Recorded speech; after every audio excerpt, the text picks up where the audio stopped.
సొంత పార్టీ నేతలపై గరమయ్యారు MLA Sampath. SC ST అభివృద్ధి ప్రత్యేక నిధిపై మాట్లాడేందుకు అవకాశం ఇవ్వలేదని అలిగారు. నల్ల కండువాతో నిరసన తెలిపారు. సభలో సొంత పార్టీ నేతలు కూడా సపోర్ట్ గా నిలవలేదన్నారు. విప్ పదవికి రాజీనామా చేయాలనుకుంటున్నారని అంటున్న ఎమ్మెల్యే సంపత్తో Anjaneyulu face to face. Assembly లోపల ఎస్సీ ఎస్టీ సప్లంపై జరుగుతున్న చర్చ లోపల తనకు ప్రాధాన్యత ఇవ్వలేదు ప్రభుత్వం. ఇదే సమయం లోపల సిఎల్పి నాయకత్వం కూడా తన విషయం లోపల సరైన రీతిలో స్పందించలేదని అలకబూనిండు. ఇప్పుడు సంపత్ మనతో ఉన్నారు, అతను అడిగి తెలుసుకుందాం. సంపత్ గారు చెప్పండి, ఎందుకు మీ సొంత పార్టీలోనే మీరు నిరసనగా వినిపిస్తున్నారు? సొంత పార్టీ గురించి నిరసన కాదు, యువర్ మిస్టేకెన్. శాసనసభలో నా హక్కులను అధికార పార్టీ కానీ అధికార పార్టీ స్పీకర్ మీద ఒత్తిడి తెచ్చి కాలరాస్తున్న సమయంలో నాకు నైతికంగా నిలబడలేదంటే చిన్న బాధ ఉన్నమాట వాస్తవం. కానీ శాసనసభ వ్యవహారాల తీరు మీద అసంతృప్తి, శాసనసభ నడుస్తున్న తీరు మీద ఆవేదన, శాసనసభ నడుస్తున్నటువంటి వ్యవహారాల్లో న్యాయంగా ధర్మంగా నా హక్కుగా రావాల్సిన నా లెజిటిమేట్ రైట్ రాలేదు కనుక బాధ. అంటే ఇవాళ సభ లోపల మీరు కాంగ్రెస్ సభ్యులతో కాకుండా ఒంటరిగా కూర్చున్నారు. రెండవది మీరు ఇవాళ అంటే నిరసనకు ప్రతిరూపమైన నల్ల కండువ వేసుకొని వచ్చారు. దీన్ని ఏ రకంగా చూడొచ్చు? జస్ట్ నల్ల కండువ వేసుకొని నిరసన తెలపాలి. స్పీకర్ ఎదురుగా కూర్చున్నా. పైన గాంధీ మహాత్ముడు ఉన్నాడు, కింద నీవు ఉన్నావు, నీ ముందర బాధితుని నేనున్నా, నా హక్కులను ఎందుకు కాలరాస్తున్నావు? ఆ చట్టం మీద మాట్లాడవలసిన కనీస ధర్మము హక్కు కూడా ఉంది కదా. నేను ఆ సబ్ కమిటీలో మెంబర్ను కదా, ఏదో అధికార పార్టీకి వ్యతిరేకంగా మాట్లాడతా అని చెప్పి నా నోరు ఎందుకు నొక్కేస్తీవి అని స్పీకర్కి తెలియజేయాలనే నల్లకండ వేసుకొని స్పీకర్ ఎదురుగా కూర్చున్నా.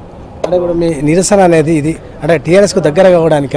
కాంగ్రెస్ పార్టీ సైనికుని నేను రాబోయే 2019లో ఎట్లా కాంగ్రెస్ పార్టీ అధికారంలోకి తీసుకురావడానికి ఒక చిన్న ఇసుక రేణువులాకరణ పని చేయాలి, అదే నా జీవిత పరమార్థం అనుకునేటువంటి ఒక కాంగ్రెస్ భావజాలని నరనరాల్లో నిలుపుకున్న కాంగ్రెస్ సైనికుని అటువంటి అవకాశమే లేదు, ఆ ప్రస్తావనే రాదు. విప్పు పదవికి ఎందుకు రాయాల్సి వచ్చింది?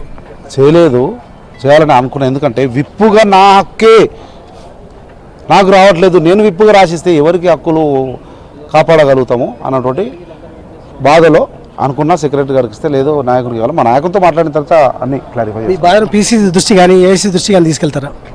పీసీసీ అంటే మా నాయకుడే ఉత్తమ్ కుమార్ రెడ్డి గారి నాయకత్వంలో మేము అందరం ఉన్నాం.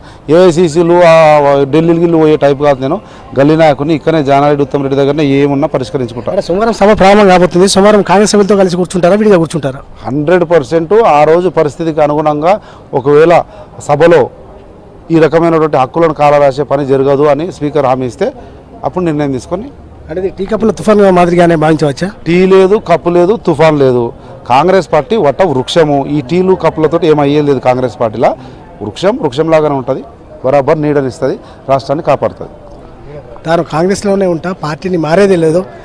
అంటే జానారెడ్డి విషయం లోపల కింద కినుక వహించింది నిజమే. అయినప్పటికీ నేను కాంగ్రెస్ వాదినే, నరనారాన నేను కాంగ్రెస్ రక్తం ఉంది నా శరీరం లోపల అని చెప్తున్నారు.